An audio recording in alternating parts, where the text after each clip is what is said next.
নমস্কাৰ, মোৰ নাম নিহাৰিকা চাংমাই। মোৰ ইউটিউব চেনেলটোলৈ আপোনালোক সকলোকে স্বাগতম জনাইছোঁ। আজি প্ৰথমবাৰ মই দীঘলীয়াকৈ এটি ব্লগ বনাবলৈ আৰম্ভ কৰিছোঁ। আচলতে প্ৰতি বছৰে আমাৰ গাঁওখনত এটা সুন্দৰ অনুষ্ঠান হৈ গৈ আছে আৰু মই ভাবিছোঁ আজিৰ দিনটোত ময়ো এটা ব্লগ বনাম। সেই অনুষ্ঠানটোৰ অলপ কেনেকৈ কি হয় কৰা হয় সেয়া আপোনালোক সকলোৰে লগত মই সকলোকে অলপকৈ দেখুৱাই যাম।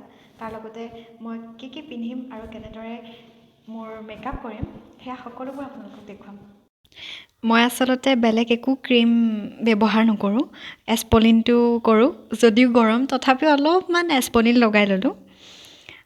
আৰু ইয়াৰ পিছত মই এটা নতুন পদ্ধতি, আচলতে এনেকৈ মই কেতিয়াও চেলাউৰি অঁকা নাই, কিন্তু তথাপিও মই এইটো ইউটিউবতে দেখিছিলোঁ। এইটো পদ্ধতিৰে এনেকৈ টেপ লগাই পেলাই তেওঁলোকে শ্বেপটো টেপেৰে বনাই পেলাই ধুনীয়াকৈ আইব্ৰ' শ্বেপটো বনোৱা মই দেখিছিলোঁ। সেইকাৰণে মই ভাবিলোঁ ময়ো আজি সেইটো কৰি চাওঁ।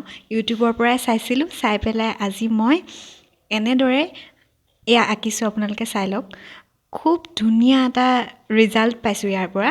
খুবেই ভাল হৈছে। মই কম সময়ৰ ভিতৰত সহজতে মই আইব্ৰ'যোৰ আঁকিব পাৰিছোঁ।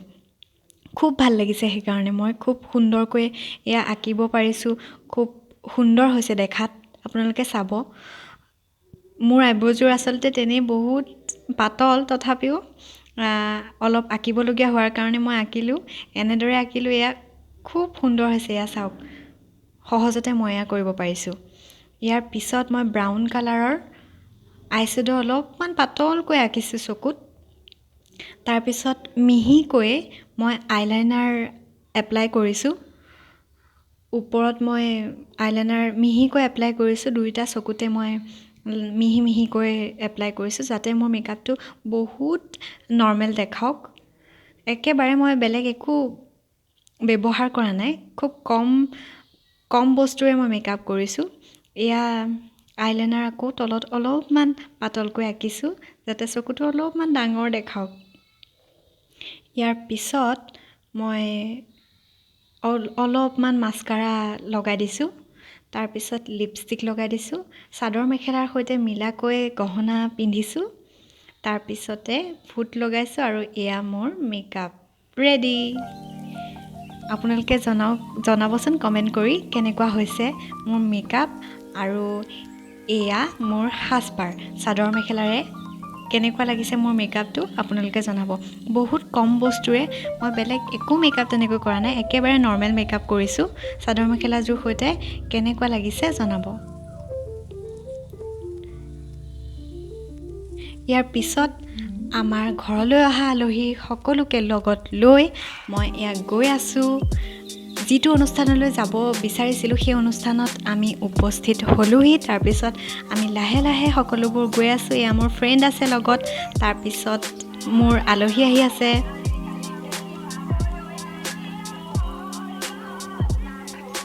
ইয়াত এয়া সুন্দৰ পৰিৱেশ হৈ আছে। খুব সুন্দৰকৈ সকলোৱে নাচিছে। ইয়াৰ পিছতে মই অলপমান পাক মাৰি ঘূৰিলোঁগৈ নাৰ্চাৰীৰ ফালে, য'ত বহুত বিভিন্ন ধৰণৰ গছ গছনি আছে আৰু ইয়াৰ মাজে মাজে গৈ খুব ভাল লাগিছে। আমাৰ ঘৰলৈ অহা আলহীসকলক লৈ ঘূৰি আহিলোঁ। তাৰপিছত আকৌ আহিলোঁ ইয়াৰ মাজলৈ, য'ত আমাৰ গাঁৱৰ প্ৰতি বছৰে 4 বহাগৰ আজিৰ এই বিশেষ দিনটোত আমাৰ বনানীৰ বাকৰিত এই গছজোপাৰ তলতেই এগছি বন্তি জ্বলাই নতুন গামোচাৰে মেৰিয়াই ইয়াত সকলোৱে ঢোল পেঁপাৰে এচাটি বিহুৰে আমাৰ এই অনুষ্ঠানটো শুভাৰম্ভণি কৰে। তাৰপিছতে জাপিৰ তলতে এই অনুষ্ঠানটোৰ আয়োজন কৰি আমাৰ গাঁওবাসীয়ে অতি মনোমোহাৰে, অতি আনন্দৰে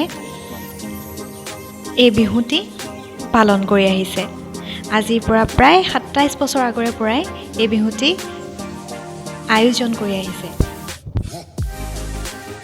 আৰু এনেদৰে আমাৰ গাঁওবাসীয়ে সকলোৱে মিলি এনেদৰে এই 4 বহাগৰ দিনটোতে গছ বিহু উদযাপন কৰোঁ।